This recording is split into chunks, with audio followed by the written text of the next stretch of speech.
你對上一次堅持係幾時啊？堅持減肥？堅持做運動？堅持學習新嘢？你堅持有幾耐啊？點解我哋仲係堅持唔到呢？而愛迪生堅持咗6000幾次嘅失敗，反試驗咗唔同嘅材料，先至發明咗今日大家見到嘅燈泡。而今日我想介紹位朋友，佢堅持咗喺展能藝術行政嘅範疇6205日，到底有啲咩令佢喺呢個崗位上堅持咁耐呢？大家好，咁我叫嘉欣啦。咁我諗我認識咗香港展能藝術會都10幾年。咁喺呢度啦，咁係一個藝術行政啦，特別喺藝術教育部係俾一啲唔同類別嘅殘疾人士嘅，去安排一啲活動啊、工作坊啊，係可以俾佢哋可以有一啲嘅參與咁樣嘅。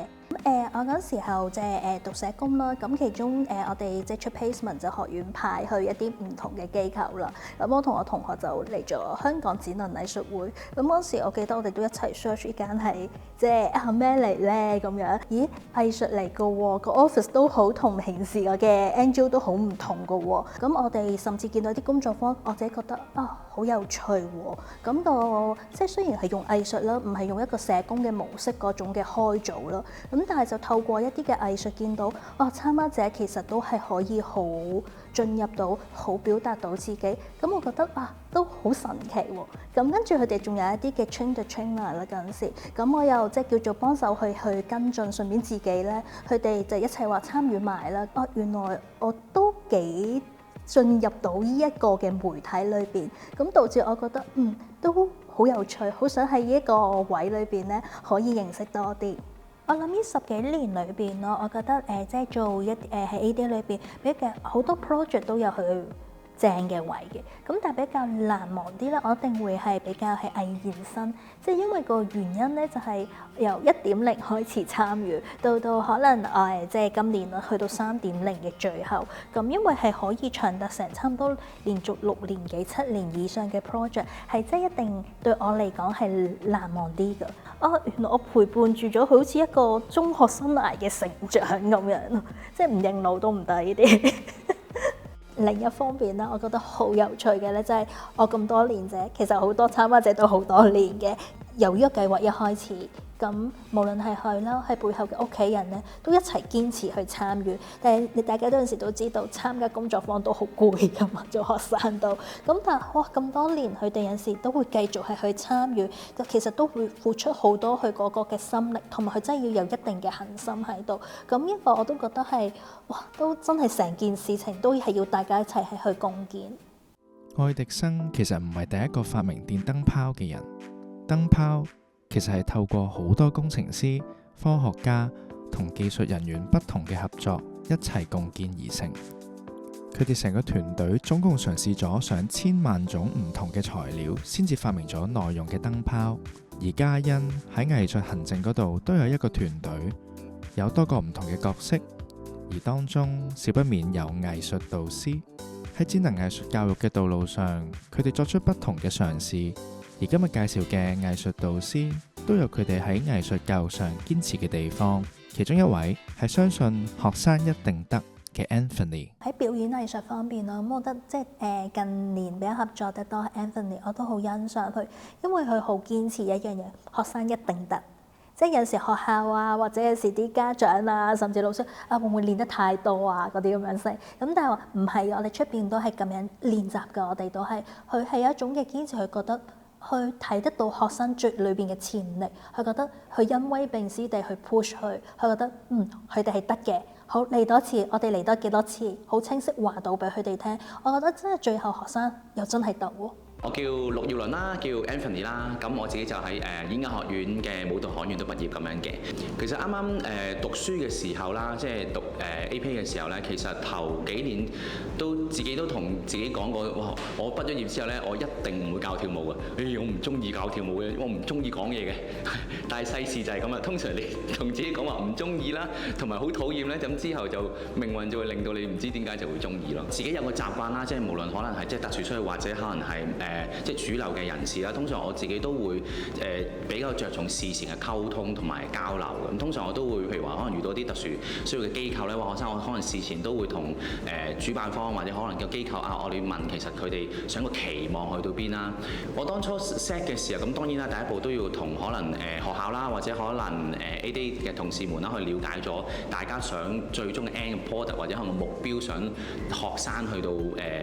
邊個水準，或者可能去到邊一個程度咁樣啦。咁原來大家溝通想大家可能係個作品上有啲呈現到出嚟，其實可能大家都好着重佢過程裏邊，即係小朋友有冇喺佢自己個人嗰裏邊有冇成長咁樣咯。咁我覺得呢個同我自己即係教跳舞嘅概念都好相近嘅，因為我覺得即係藝術教育嚟講，唔一定講緊個結果，當然個結果都好緊要，但係本身嚟到入嚟學跳舞嘅朋友有冇喺成個過程裏邊有冇得着呢？譬如可能講緊佢嘅待人接物啦，佢嘅情緒啦，或者可能佢嘅少少嘅技巧會唔會幫到佢轉變到佢日常有啲可以變為一啲好嘅行為咯。我比較着重一啲呢啲咁嘅交流。可能我每一次遇到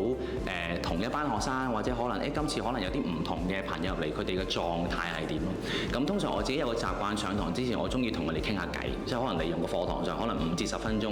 利用傾偈個時間，我大概可以了解到佢哋嘅情緒啦、狀態啦、狀況。咁因而可能喺嗰5至10分鐘裏邊，我可以已經可以即時調整到我嗰日對佢哋個期望係點樣咯。咁其實我都有另一個習慣，就係我每一次我都會好似洗腦式咁樣同佢哋講知唔知大家嚟呢度要做啲乜嘢㗎？知唔知我嚟大家係幫，或者可能大家要完成邊啲乜嘢？咁我想希望呢件事裏邊唔係淨係我，或者可能我哋幕後嘅人係要佢哋做，我想佢哋都係一份子，係一齊係完成一個 teamwork 嘅一個目標咁樣咯。我覺得溝通都好緊要嘅，即係如果其實將心比己，如果譬如我入去上一個堂，我又唔識嗰個人，無啦啦突然間叫我跳咧，其實我點都會有一啲好隔膜嘅。所以我覺得人之間譬如個關係點樣建立，除咗係吃喝玩樂之外咧，我覺得傾偈都好緊要嘅。所以我每一次我都大家早晨午安定晚安定可能今日食嗰啲咩啊？咁我覺得透過呢幾句嘅交流，其實已經係令到大家關係由可能唔係好 close， 就可以用最短嘅時間可以建立到個信任咯。咁循序漸進係都係啦，對邊方面嘅小朋友都係有幫助，因為我覺得其實每一個人都係獨立嘅，可能每一個人嘅進步嘅時間都係唔同嘅。可能有啲人士小朋友佢需要10次，有啲可能要3次就得㗎咯。咁有啲我要20次嘅，但係我都會同小朋友講係唔緊要嘅，但係只要佢當下要好認真、好留心、盡全力去做呢，我係唔會鬧，亦都唔會點樣 push 佢，只要佢盡全力就 OK。咁只要小朋友喺嗰個 moment 裏邊盡全力呢，咁我都會同小朋友我係唔介意嘅。咁因為對於我嚟講，我個信念係只要一個啱嘅方法啦，盡全力，咁只要做到嘅效果，只係講次數嘅問題嘅啫。咁而呢個次數係因人而異有啲唔同，咁我都讓小朋友去明白呢個道理咯。咁你話對於即係特殊需要小朋友嘅即係表演能力啦，當然我一定會有對佢哋一定嘅要求嘅。咁我亦都會喺第一堂度講明我希望佢哋我期望佢哋會做到邊一個水準。咁當然啦，喺排練嘅過程，我都會一路去調整翻，即係我教課同或者排舞嘅策略或者個對佢哋嘅要求去做到要點，因為要一路排落，我先知道佢哋能力去 handle 到。咁通常我都會鼓勵用一個當然係鼓勵嘅形式去做啦，因為我都想去透過呢個成個過程裏邊，可能教到佢哋點樣去即係堅持啦，同埋忍耐啦。因為可能通常佢哋相對上可能嘅忍耐力未必個耐性未必夠多。咁我都亦都會同佢講今次可能我哋做10次唔緊要嘅，但我哋要點都要堅持埋做咗10次先。咁我哋下一次我就會堅持你做12次啦。咁你做頭10次就覺得唔辛苦㗎啦。咁等佢讓佢哋知道原來第10次都唔辛苦，咁佢就會慢慢投入，同埋慢慢佢亦都會感覺到自己進步，咁就會令到成件事都會暢順好多嘅。咁你話成個課堂裏邊實有一位學生令到我覺得好好欣賞佢嘅，咁啊叫吳宇軒啦。即係當初佢入到嚟唔知咩叫跳舞嘅時候，唔知咩叫音樂，唔知咩叫拍子，同埋唔知點解要做咁多體能嘅時候，我到而家啱啱個表演，佢好帶領其他同學去幫我一齊去帶領其他同學一齊練習，嗰個進步係令到我覺得好感動嘅。都即係作為老師，真係見到佢每一步去作為學生，跟住去慢慢可以做到一個小助教，跟住佢好似去到一個小領袖角色，令到我覺得好鼓舞嘅呢件事。我小學嘅時候，老師想邀請我去跳舞，但係我唔知點應付到，因為跳舞得有啲難。咁喺我表演嘅原因，係喺個台上面可以自己好型咁樣喺個台上面吸引到啲觀眾咯。我聽到觀眾歡呼，我自己心情都好興奮咯，同埋聽到音樂就會開始好興奮咯。我嚟緊參加無限量跳舞計劃，有機會同唔同嘅舞者或者藝術家一齊合作。我可以跳幾耐？我可以跳自己嘅話，我可能會跳4-5年度啦。估計嘅啫，未必4-5年㗎，有機會好長時間。聽完宇軒嘅分享，我諗起一份跨界別嘅藝術報告，提到有超過75% 展能藝術家通過參與藝術項目，感受到更多嘅包容性。藝術為佢哋提供咗一個唔受限制嘅創作空間，唔需要俾自己嘅身心障礙所定義，而以一個創作者嘅身份被看待。而嘉欣嘅另一位合作導師 Thomas 好堅持唔同嘅人喺創作上就係有唔同嘅需要，最重要嘅係佢哋有冇坦誠咁面對作品同埋自己嘅創作。咁最初期我哋有合作繪畫嘅導師啦，譬如Thomas 啦，因為正如頭先所講啦，我哋有唔同能力嘅朋友都喺同一個工作坊裏邊，咁就係導師會好因應到佢哋每個人嘅性格、每個人嘅特質咧，係同佢哋一齊係去創作。即係除咗教 skill 之外，其實教緊嘅都係創作。例如有一啲嘅朋友，佢哋只係中意淨係畫巴士。咁畫巴士裏邊，咁你可以用木顏色畫，你可以畫喺 canvas 度，你可以畫喺畫紙度，你可以畫喺 watercolor paper 度，你可以畫喺好多唔同嘢度。咁就係透過佢中意嘅嘢，佢淨係好中意雙層巴士、單層巴士、西鐵乜嘢都好。咁喺呢個當中，慢慢咧，即係等佢哋畫嘅過程裏邊，一啲嘅色調點樣係可能佢，甚至乎有陣時我會見到導師，咁佢會攞埋一張畫紙坐喺隔離，大家一齊畫自己想畫嘅嘢，透過呢個一齊創作嘅位咧，好似慢慢滲入緊一啲嘅技巧或者一啲嘅心得嘅分享，去互相係去一齊去 work 件事咁樣咯。我係 Thomas 啦，咁我係一個藝術導師，咁就會喺唔同嘅群體度做藝術導師嘅，咁就亦都係一個藝術家啦，即係會用唔同嘅媒介去創作咁樣樣。嗰個過程咧，好大部分係一種溝通開始嘅，即係我覺得嗰個教學嘅關係係即係大家傾偈啊，用甚至乎係非語言嘅溝通啊，觀察下，睇下有啲乜嘢真係適合大家，咁就去試咁樣樣。行政或者運作上咧，就會要準備好多唔同嘅物料啊，要準備啲唔同嘅資料啊。或者係即係未必可以全部人一齊做同一樣嘢，可以嗰種呢樣嘢點做啊？問隔離嗰個，咁就即係冇咗呢啲位咁樣樣。咁但係就多咗一啲咧，係即係互相交流下自己今日試咗啲乜嘢嘢創作咁樣。咁喺呢一個過程入邊咧，咁慢慢大家講得大啲咧，就係佢個生活、佢嘅生命關注緊啲乜嘢嘢啦，佢個表現到佢個性格係點啦，咁就變咗咧，我哋會喺個課堂裏邊有分享嘅時間咧，可能係分享呢一啲嘅嘢，興趣去探索或者創作唔同嘢嘅時候咧，咁點樣可以因應佢哋唔同嘅需要去俾一啲唔同嘅引導佢哋咧？咁另一樣就係因為佢夠長時間嗰個課堂。咁而喺一個藝術教育入邊咧，我覺得本身就應該係要就住一個人想發展啲咩去做，因為我覺得喺藝術入邊即係當然有一部分係關於技巧，你想練到某一啲嘅技術去表達啲嘢。咁但係我覺得更重要嘅部分咧，係俾一個人去表達佢自己啦，佢享受佢自己想創作嘅嘢。咁所以一個對我嚟講一個比較恰當嘅藝術教育係應該要一定要知道嗰個人中意啲乜嘅，或者佢想去做啲乜嘅咁樣。即係無論係咪一個叫做特殊教育入邊啦，咁所以咧我就會喺呢個課堂度去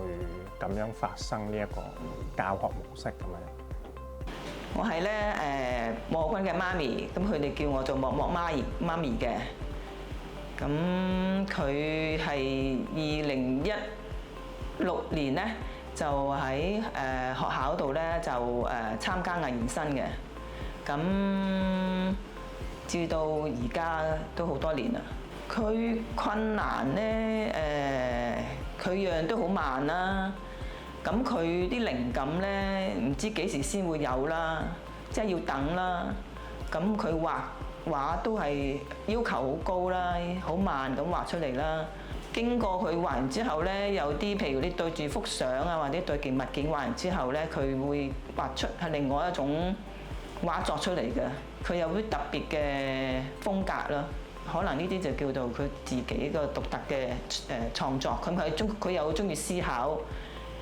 咁有時好嘗試下不同嘅方法咁去畫出嚟，有特別嘅畫作出嚟咯。咁佢係需要有一個人喺隔離去推動佢去令佢有多啲創作，即係多啲思考同埋創作。咁同埋你哋都會有唔同嘅方法，即係譬如好似用嘅 LEGO 啊，又用唔同嘅顏色啊。唔同嘅幫佢去，即係用唔同嘅方法睇下佢邊一方面佢嘅才能係比較好啲，啱佢啲嘅。做呢個課堂咧係會需要準備多咗啦，需要應變嘅嘢多咗嘅。咁但係咧都有一啲原因咧係會令到我喺呢個處境之下咧都繼續覺得要咁樣去運作一個課堂。我都唔係好知點樣用文字去形容，可能真係最概括就係我覺得呢一班參加者都係好真誠啦，好直接嘅人嚟嘅，而佢哋嘅創作入邊咧都會反映到佢哋呢啲特質，而我嘅創作咧我自己都好想有呢啲特質嘅，咁所以我當見到嘅時候咧，我係有一個滿足感去即係欣賞到佢哋嘅性格啊，同佢哋嘅相處啊，同埋佢哋嘅作品咁樣樣。咁另外咧就係即係雖然我係個名係藝術導師啦，咁但係咧我好多時咧都會覺得同參加者相處嘅時候咧係我自己都有好多得着同埋反思嘅。特別係透過呢一個藝術教學嘅模式入邊，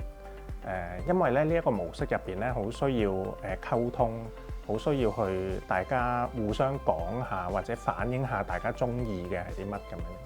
咁當一個創作者佢真係創作自己中意嘅嘢嘅時候，係會攞咗佢生命或者生活好重要嘅部分出嚟分享嘅。咁而呢一啲嘅時間咧，我覺得同佢哋嘅傾談啊、溝通咧，都係其實係生命交流嚟嘅，俾咗我一啲反思啦，或者得着嘅。譬如有一啲嘅參加者咧，可能佢嘅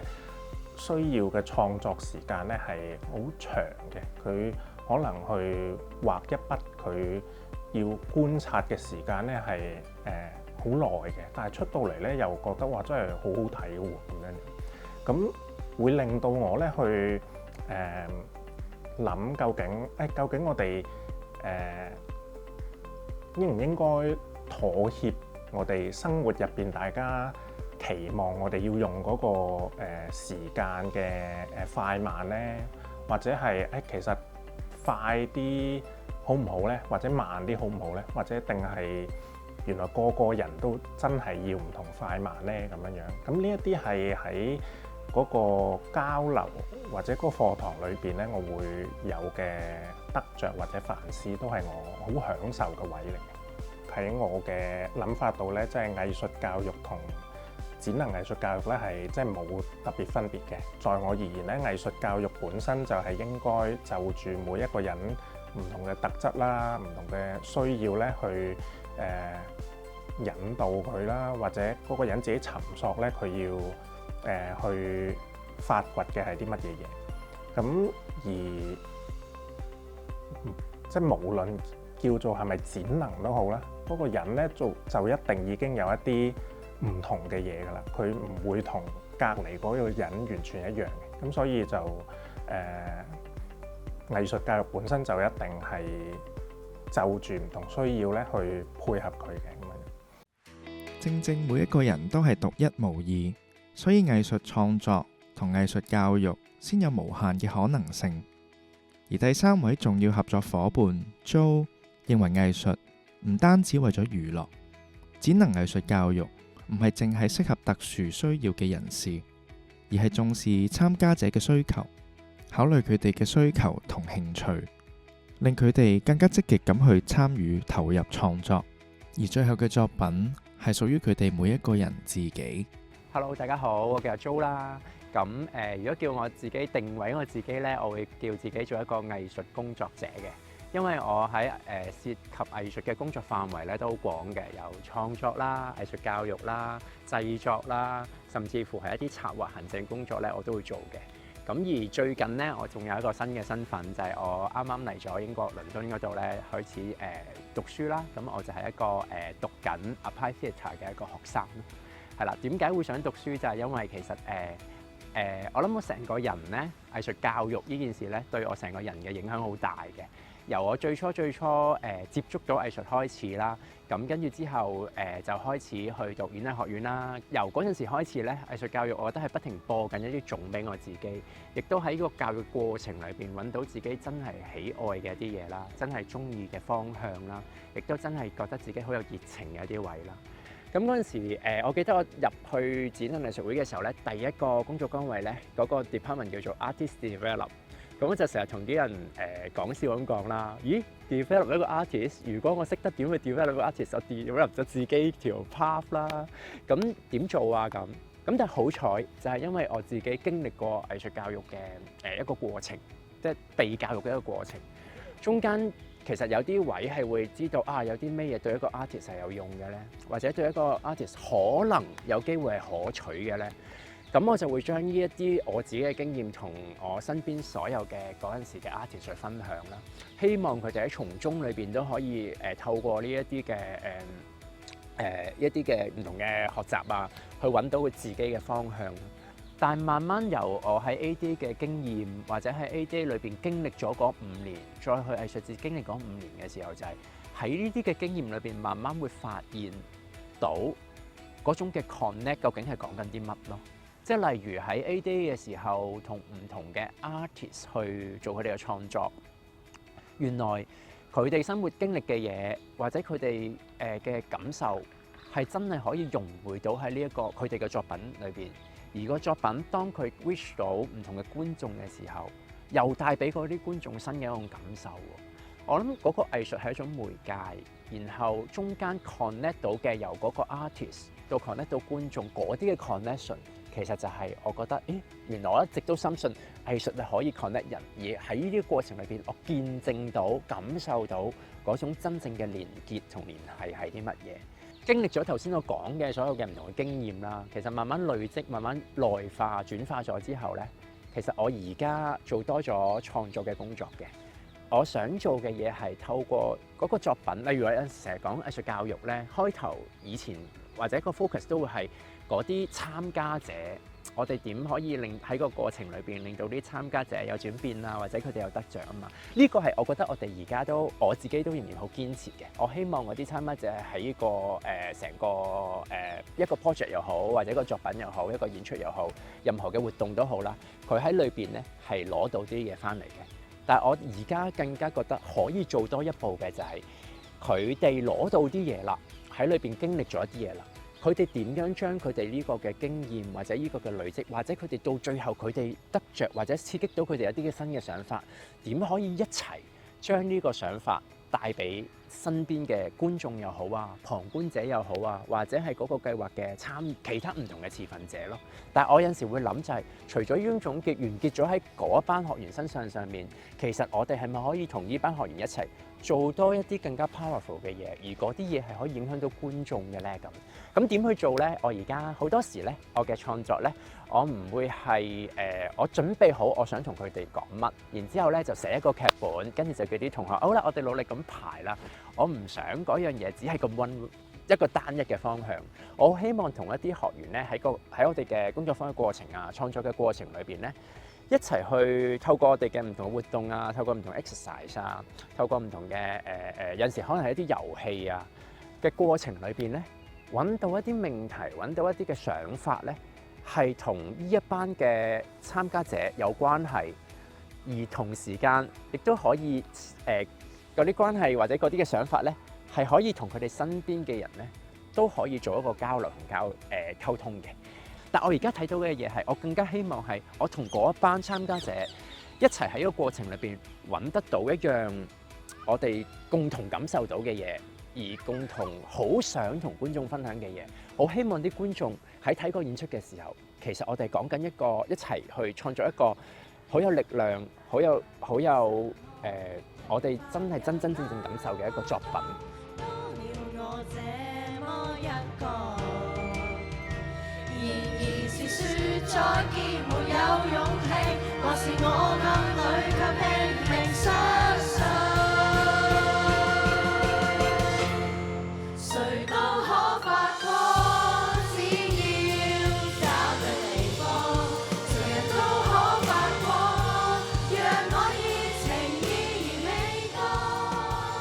咁我諗最後 on stage 嗰下，即係舞台上參加者嗰種，大家特別係臨尾唱誰都可以發光，我覺得係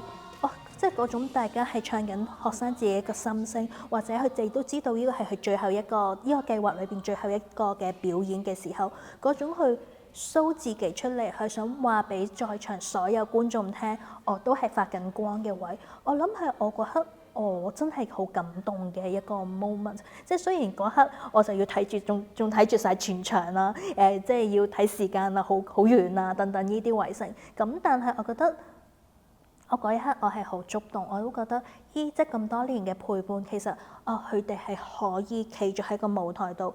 唔止係表演藝術嘅學生咯，甚至視覺藝術嘅學生，你見到佢哋個嘅眼咯、眼神咯，咁可能我已經過濾鏡咗啦。我係覺得佢哋係好有感動，佢係即係拋自己，即係好拋自己出嚟，好想話俾台下嘅好多人聽，我都真係可以發光㗎。咁再完咗個 show 之後，你見到啲學生咧，好多學生喺度喊緊，咁我覺得嗰種喊，我自己去睇係佢自己都俾自己去感動。學生唔係幫我哋完成個 show， 而呢個 show 係我覺得呢個 show 係屬於學生嘅，即係呢一個嘅過程其實係屬於學生，由佢哋係去主導，係一直都想。曾經想過活着到底為什麼？平凡人那麼多，多了我這麼一個。然而是說再見沒有勇氣，或是我眼裏卻拼命相信，誰都可發光，只要找對地方，誰人都可發光，讓我熱情依然未降。情侶可看我是怎麼看，從來沒標準答案，不要活埋在世俗眼光，尋找自信。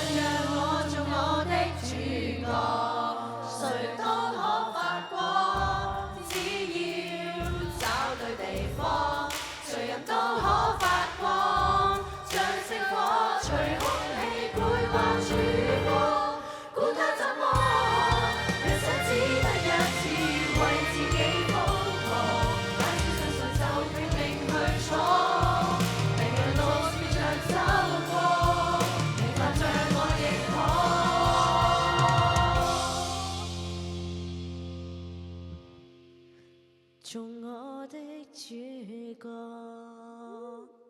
角。